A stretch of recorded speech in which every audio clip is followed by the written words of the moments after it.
ముంబైలో వర్షం దంచి కొడుతుంది. భారీ వర్షాలతో నగరం స్తంభించిపోయింది. బంగాళాఖాతంలో ఏర్పడిన అల్పపీడన ప్రభావంతో మరొక 24 గంటలు భారీ వర్షాలకు ఛాన్స్ అంటున్నారు. అల్పపీడనానికి రుతుపవనాలు తోడవడంతో గడిచిన 5 రోజులుగా కుండపోత వర్షం కురుస్తోంది.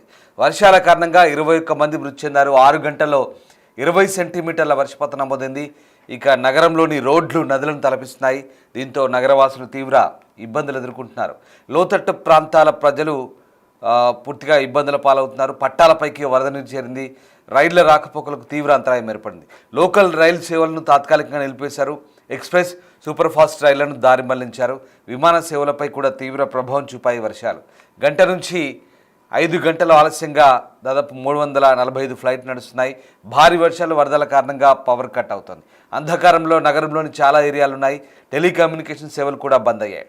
బయటకు వెళ్ళలేక, కరెంటు లేక తీవ్ర ఇబ్బందులు పడుతున్నారు ముంబై వాసులు. విక్రోలిలో 24 సెంటీమీటర్లు, శాంతాక్రజ్లో 23, సియోన్లో 22, జుహులో 20 సెంటీమీటర్లు, బాంద్రాలో 17 సెంటీమీటర్లు, టాటా పవర్ చెంబూర్లో 12 సెంటీమీటర్లు, కొలబాలో 7 సెంటీమీటర్ల వర్షం నమోదైంది. భారీ వర్షాల కారణంగా స్కూళ్లకు, ఆఫీసులకు సెలవులు ఇచ్చారు.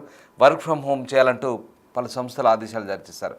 రాయ్గఢ్, పూణేలకు రెడ్ అలర్ట్ జారీ చేశారు. తానే, పాల్ఘర్, రత్నగిరి, సింధుదుర్గ్లో ఆరెంజ్ అలర్ట్ జారీ చేశారు. సముద్ర తీరంలో అలలు ఎగిసిపడుతున్నాయి. మరొక 2 రోజులు భారీ వర్షాలు కురిసే ఛాన్స్ ఉంది. లోతట్టు ప్రాంతాల ప్రజలను అధికారులు ఖాళీ చేయించిన పరిస్థితి కనబడుతోంది. ముంబైలో భారీ వర్షాల కారణంగా జనజీవనం పూర్తిగా స్తంభించిపోయింది.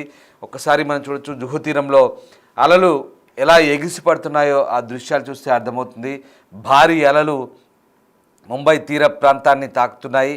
ఆ ప్రాంతంలో అక్కడికి వాటిని చూడడానికి వచ్చిన పర్యాటకులు కూడా కాస్త దూరంగా ఉండి వాటిని వీక్షిస్తున్నారు. మరోవైపు ముంబై లోకల్ రైల్ పూర్తిగా పట్టాలన్నీ నీళ్లలో మునిగిపోయిన ఆ పరిస్థితుల్లో రైలు ప్రయాణిస్తున్న దృశ్యాలు కూడా మనం చూడవచ్చు. ముంబైలో ప్రజా రవాణా వ్యవస్థ పూర్తిగా స్తంభించిపోయింది. ఆ దృశ్యాలు ముంబై లోకల్ ట్రైన్ సంబంధించిన దృశ్యాలు. కంప్లీట్గా ఒక నదిలో లేదా సముద్రంలో రైలు ప్రయాణిస్తుంది అన్నట్టుగా మనకు ఆ దృశ్యాలు చూస్తే అర్థమవుతున్నాయి. ఈ దృశ్యం ఇది జుహు తీరంలో సముద్రంలో భారీ అలలు, రాకాసి అలల మాదిరిగా ఎగిసిపడుతున్న దృశ్యాలు మనం చూడవచ్చు. ముంబైని వర్షాలు అతలాకుతలం చేస్తున్నాయి. మరోవైపు ప్రజా రవాణా వ్యవస్థ స్తంభించిపోయింది.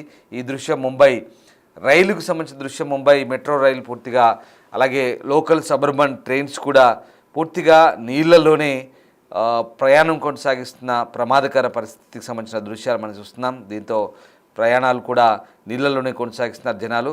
పూర్తిగా ఒక సముద్రం నుంచి ఆ రైలు ప్రయాణిస్తుంది అన్నట్టుగా మనకు ఆ దృశ్యాలు చూస్తే అర్థమవుతుంది. మరోవైపు కింద సబ్వేలలో పూర్తిగా ఒక నది మాదిరిగా ప్రవహిస్తోంది. అది రోడ్డా నదా అర్థం కాని పరిస్థితి. అంత భారీ వరదతో ఒక్కసారిగా నగరం అంతా కూడా స్తంభించిపోయింది. పూర్తిగా ముంబై నగరం జనజీవనం స్తంభించిపోయింది. లక్షలాది మంది ఎక్కడికక్కడ స్ట్రక్ అయిపోయిన పరిస్థితి కనబడుతుంది. ముంబై నగరం అంతా కూడా స్ట్రక్ అయిందంటే ఒక్కసారి ఊహించుకోని పరిస్థితి ఏ రకంగా ఉంటుందో మనకు ఆ దృశ్యాలను బట్టి అర్థమవుతుంది. ముంబై అలాగే మహారాష్ట్ర పూర్తిగా అతలాకుతలమైంది. భారీ వర్షాలతో ప్రజలు అష్టకష్టాలు పడుతున్నారు. రాబోయే 48 గంటలు ముంబైకి చాలా కీలకమైనవి. ఇప్పటికే ముంబైలో 84 గంటల్లో 50 సెంటీమీటర్ల వర్షపాతం నమోదైంది. ముంబై, తానే, పాల్ఘర్కు రెడ్ అలర్ట్ జారీ చేశారు. ప్రజలు అప్రమత్తంగా ఉండాలంటూ ముఖ్యమంత్రి సూచిస్తున్నారు. మహారాష్ట్రలో భారీ వర్షాలు బీభత్సం సృష్టిస్తున్నాయి. క్లౌడ్ బరస్ట్లు, కొండ చర్యలు విరిగిపోవడం, అలాగే తెరుచుకున్న మ్యాన్ హోల్స్తో రాష్ట్ర వ్యాప్తంగా ప్రజలు ఇబ్బంది పడుతున్నారు. ముంబై, పూణే, నాందేడ్లో కుండపోత కురుస్తోంది. నాందేడ్లో జరిగిన క్లౌడ్ బరస్ట్ వల్ల 8 మంది మరణించారు. ఈ విపత్కర పరిస్థితులపై ముఖ్యమంత్రి దేవేంద్ర ఫడ్నవీస్ సమీక్ష నిర్వహించారు. రాబోయే 48 గంటల కీలకమని అధికారులు అప్రమత్తంగా ఉండాలని ఆదేశించారు. ముంబైలో రోడ్లు, ప్రాజెక్టు కాల్వలు తలపిస్తున్నాయి. చాలా చోట్ల కార్లు నీటిలో మునిగిపోయాయి. ప్రయాణికులు అతి కష్టం మీద ముందుకు సాగుతున్నారు. కొన్ని ప్రాంతాల్లో నడుము లోతు నీటిలో ప్రయాణం చేయాల్సి వస్తుంది. ప్రజలు బయటికి రావాలంటే ఈత కొట్టడం తప్పనిసరి అన్నట్టుగా పరిస్థితి మారిపోయింది. వరదల కారణంగా లోకల్ ట్రైన్లు నడుస్తున్నప్పటికీ కూడా రైల్వే స్టేషన్లు ప్రయాణికులతో కిక్కిరిసిపోయాయి. రోడ్లపై రవాణా పూర్తిగా స్తంభించిపోయింది.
ఎస్, ముంబై నగర వాసుల కష్టాలు స్క్రీన్పై చూస్తున్నాం. భారీ వర్షాలతో ముంబై అతలాకుతలమవుతోంది.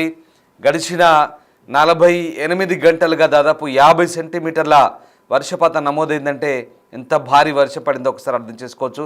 బంగాళాఖాతంలో ఏర్పడిన అల్పపీడనం ప్రభావంతో ముంబైలో వర్షాలు కురుస్తున్నాయి. మరోవైపు అరేబియా తీరంలో కూడా ద్రోణి కారణంగా ఒక్కసారిగా రాకాసి అలలు ఎగిసిపడుతున్న దృశ్యాలు మనకు కనబడుతున్నాయి. ఇటువైపు ముంబై రోడ్లపై ప్రజల దుస్థితి, వాహనదారుల ఇబ్బందులు. మరోవైపు ముంబై లోకల్ ట్రైన్లు పూర్తిగా నీళ్లలోనే నడుస్తున్న దృశ్యాలు మనకు కనబడుతున్నాయి.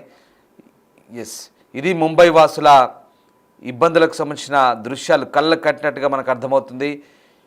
ముంబైలో బయటకు వెళ్తే కానీ జీవనం గడవని పరిస్థితి. అలాంటిది లక్షలాది మంది ముంబైలో వర్షాల ధాటికి ఎక్కడికక్కడే పూర్తిగా స్టక్ అయిపోయిన పరిస్థితి. మరోవైపు ముంబైలో విమానాశ్రయం కూడా పూర్తిగా ఆపరేషన్స్ ఇంకా కుదురపడలేదు. ముంబై విమానాశ్రయం నుంచి బయలుదేరాల్సిన 155 విమానాలు, అలాగే అక్కడ చేరుకోవాల్సిన 100 విమానాలు ఆలస్యంగా నడుస్తున్నాయి. విమానాశ్రయానికి వెళ్ళే మార్గాలు నీట మునగడంతో ట్రాఫిక్ జామ్ ఏర్పడుతోంది. భారీ వర్షాల మధ్య ముంబై విమానాశ్రయం టెర్మినల్ T1 దగ్గర అగ్ని ప్రమాదం కూడా సంభవించింది. విమానాశ్రయం లోపల తీసుకెళ్లే బస్సులో మంటలు చెలరేగాయి. అగ్నిమాపక సిబ్బంది వెంటనే స్పందించారు, మంటలు అదుపు చేశారు. ఇక ముంబైలోని పోవాయ్ సమీపంలో వ్యక్తి వరదలు కొట్టుకుపోయాడు. అలాగే థానేలోని అండర్పాస్లో మునిగిన కారులో 2 వ్యక్తులు స్థానికులు కాపాడారు. అటు కొంకణ్ ప్రాంతం కూడా వరదలతో వణికిపోతుంది. రత్నగిరి జిల్లాలో జగ్పుడి, వశిష్ఠి, శాస్త్రి, కజలి, భవ్నాది, కొడవలి నదులు ప్రమాద స్థాయిని మించి ప్రవహిస్తున్నాయి. అలాగే ఖేడ్, చిప్లోన్, సంగమేశ్వర్, రాజాపూర్ నగరాల్లోకి వరద నీరు చేరి జనజీవనం అస్తవ్యస్తమైంది. మరోవైపు రాబోయే 48 గంటలు ముంబైకి చాలా కీలకమైనవి. ఇప్పటికే ముంబైలో 84 గంటల్లో 50 సెంటీమీటర్ల వర్షం పడింది. ముంబై, థానే, పాల్ఘర్లకు రెడ్ అలర్ట్ ఉంది. సముద్రంలో దాదాపు 3.5 మీటర్ల ఎత్తులో అలలు ఎగిసిపడుతున్నాయి. Marine Drive, Gateway of India వంటి తీర ప్రాంతాలకు ప్రజలు వెళ్లవద్దంటూ అధికారులు హెచ్చరించారు. థానేలో వరద ప్రభావిత ప్రాంతాలను డిప్యూటీ సీఎం ఏక్నాథ్ షిండే పర్యటించి బాధితులను ఓదార్చారు. అత్యవసరమైతే తప్ప ప్రజలెవరూ బయటికి రావద్దంటూ ఫడ్నవీస్ విజ్ఞప్తి చేశారు. గేట్వే ఆఫ్ ఇండియా ప్రాంతానికి సంబంధించిన సముద్ర అలలకు సంబంధించిన దృశ్యాలు కూడా మనం చూస్తున్నాం స్క్రీన్పై. భారీ వర్షాలతో ముంబై అంతా కూడా అతలాకుతలమైంది. దీంతో ముంబైలో చాలా ఇబ్బంది పడుతున్నారు. మరోవైపు ముంబైలో కురిసిన భారీ వర్షాలతో ఎలివేటెడ్ ట్రాక్పై నడిచే మోనో రైలు నిలిచిపోయింది. విద్యుత్ సరఫరాలో అంతరాయం కారణంగా మైసూర్ కాలనీ, భక్తి పార్క్ స్టేషన్ల మధ్య ట్రైన్ దాదాపు గంట పైగా ఆగిపోయింది. ఈ సమయంలో 100 మంది ప్రయాణికులు అందులో చిక్కుకున్నట్టు తెలుస్తుంది. ఈ ఘటనపై సమాచారం అందుకున్న అధికారులు సహాయక చర్యలు చేపట్టారు. వరుసగా 4వ రోజు భారీ వర్షాలు కురుస్తున్నాయి. గత 24 గంటల్లో 300 మిల్లీమీటర్ల వర్షపాతం నమోదైన పరిస్థితి కనబడుతుంది. ఇక దీంతో ముంబై వాసులు అయితే ప్రస్తుతం తీవ్ర ఇబ్బందులు అయితే ఎదుర్కొంటున్నారు. మరొక 24 గంటల పాటు అప్రమత్తంగా ఉండాలంటూ అధికారులు చెప్తున్నారు.